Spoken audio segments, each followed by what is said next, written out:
മന്ത്രി ഗണേഷ് കുമാറിനെതിരായ ഭാര്യയുടെ ഗുരുതര ആരോപണത്തിൽ വെട്ടിലായി സർക്കാരും LDF-ഉം. മുഖ്യമന്ത്രിയെ നേരിട്ട് കണ്ട് കാര്യങ്ങൾ വിശദീകരിക്കാനാണ് ഗണേഷ് കുമാറിന്റെ ശ്രമം. മന്ത്രിസഭാ യോഗത്തിന് മുൻപ് കൂടിക്കാഴ്ച നടന്നേക്കും. കുടുംബപരമായ പ്രശ്നങ്ങളാണ് ആരോപണത്തിന് പിന്നിലെന്ന് മുഖ്യമന്ത്രിയെ ധരിപ്പിക്കും. മന്ത്രിസഭാ യോഗത്തിൽ ഗണേഷ് കുമാർ പങ്കെടുക്കുമെന്നാണ് വിവരം.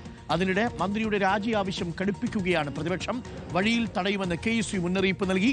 പത്തനാപുരത്തെ ഓഫീസിലേക്കും ഇന്ന് പ്രതിഷേധ മാർച്ച് നടത്തും. കൂടുതൽ തെളിവുകൾ പുറത്തുവിടുമെന്നും പ്രതിപക്ഷ യുവജന സംഘടനകൾ പറയുന്നു. ഇപ്പോൾ വരുന്ന ഏറ്റവും പുതിയ update, first on report. Ganesh കുമാറിനെതിരെ കടുപ്പിക്കാൻ CPIM. ഇന്നലെ CPIM നേതാക്കളെ ഫോണിൽ വിളിച്ച് ഗണേഷ് കുമാർ കാര്യങ്ങൾ വിശദീകരിച്ചു. കുടുംബ പ്രശ്നങ്ങളാണ് ആരോപണത്തിന് പിന്നിലെന്നും മാസങ്ങളായി ഭാര്യ തനിക്കൊപ്പമല്ല താമസമെന്നും ഗണേഷ് വിശദീകരിച്ചു. തെരഞ്ഞെടുപ്പ് കാലത്ത് രാഷ്ട്രീയമായി പ്രതിപക്ഷം ഉപയോഗിക്കുകയാണെന്നും വാദിച്ചു.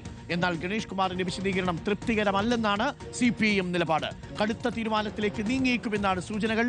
CPIM CPI നേതാക്കൾ തമ്മിൽ ആശയവിനിമയം നടത്തുന്നു. റാഹീസ് റഷീദും റോഷിപ്പാലും AB ജയശങ്കറും ചേരുന്നു. ആദ്യം റാഹീസ് റഷീദിലേക്ക്. Good morning Rahees Rasheed. Good morning Roshippal. Good morning Jayashankar. ഏറ്റവും പ്രധാനപ്പെട്ട ചോദ്യം, റാഹീസ് റഷീദ്, KB ഗണേഷ് കുമാർ പുറത്തേക്കാണോ?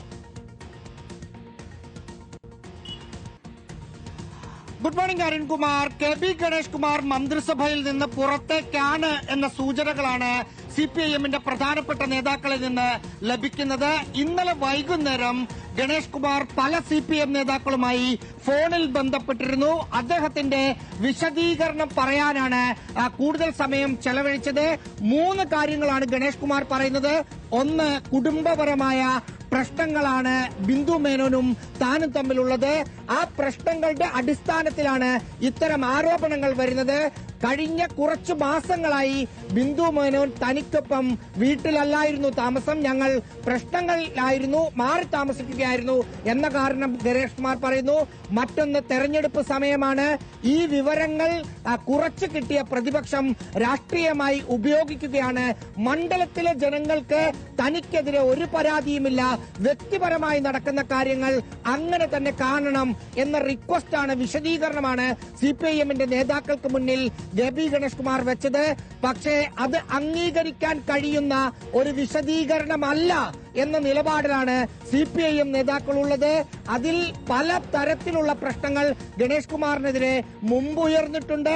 പലതും കണ്ടില്ലെന്ന് വെച്ചതാണ് എന്ന് പാർട്ടി പറയുന്നു. എന്ന് മാത്രമല്ല, തെരഞ്ഞെടുപ്പ് കാലമാണ്. സ്ത്രീ സുരക്ഷ മുൻനിർത്തി തെരഞ്ഞെടുപ്പ് പ്രചാരണത്തിലേക്കൊക്കെ കഴിഞ്ഞ ദിവസം തന്നെ ഈ അതിജീവിതയുമായി ബന്ധപ്പെട്ട വീഡിയോ ഒക്കെ പ്രചരിപ്പിച്ച് തെരഞ്ഞെടുപ്പിലേക്ക് സ്ത്രീകൾക്കൊപ്പമാണ് ഈ സർക്കാർ എന്ന് പറഞ്ഞ് രംഗത്തിറങ്ങിയതാണ്. അതിനിടയിൽ ഇങ്ങനെ ഒരു കാര്യം വെച്ചുപൊറുപ്പിക്കേണ്ടതില്ല എന്ന നിലപാട് പാർട്ടി എടുത്തു എന്നാണ് മനസ്സിലാക്കുന്നത്. നിർണായകമായ തീരുമാനമെടുക്കേണ്ടത് മുഖ്യമന്ത്രി പിണറായി വിജയനാണ്. മുഖ്യമന്ത്രിയെ ഇന്നലെ ഗണേഷ് ഫോണിൽ വിളിക്കാൻ ശ്രമിച്ചിരുന്നു, കിട്ടിയിട്ടില്ല എന്നാണ് നമ്മൾ മനസ്സിലാക്കുന്നത്. ഇന്ന് മന്ത്രിസഭാ യോഗത്തിന് മുമ്പ് മുഖ്യമന്ത്രി പിണറായി വിജയനെ നേരിട്ട് കണ്ട് ഒരു വിശദീകരണം നൽകാൻ ഗണേഷ് കുമാർ ശ്രമിക്കുന്നുമുണ്ട്.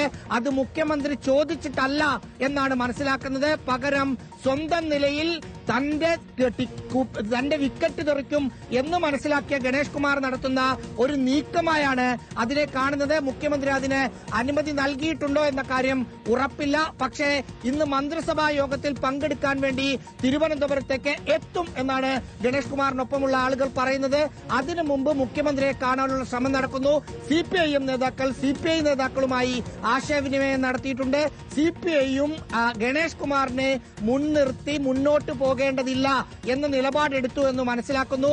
ഇനി മന്ത്രിസഭയിൽ നിന്ന് KB ഗണേഷ് കുമാറിനെ മാറ്റുകയാണെങ്കിൽ പത്തനാപുരം സീറ്റിൽ LDF സ്ഥാനാർത്ഥിയായി ഗണേഷ് കുമാറിനെ നിർത്തേണ്ടതില്ല എന്ന ഒരു തീരുമാനത്തിൽ കൂടി CPIM-ഉം CPI-യും തമ്മിലുള്ള ചർച്ചയിൽ എത്തിയിട്ടുണ്ട് എന്നാണ് മനസ്സിലാക്കുന്നത്. അടുത്ത നടപടിയിലേക്ക് കടക്കുന്നു എന്നുള്ള വിവരമാണ് ഇപ്പോൾ പുറത്തുവരുന്നത്. മന്ത്രിസ്ഥാനം രാജിവെച്ചാൽ KB ഗണേഷ് കുമാർ പത്തനാപുരത്ത് മത്സരിക്കുമോ എന്നുള്ള ചോദ്യം പോലും ഉണ്ടാവും എന്നുള്ള കാര്യമാണ് ഇപ്പോൾ മനസ്സിലാക്കുന്നത്.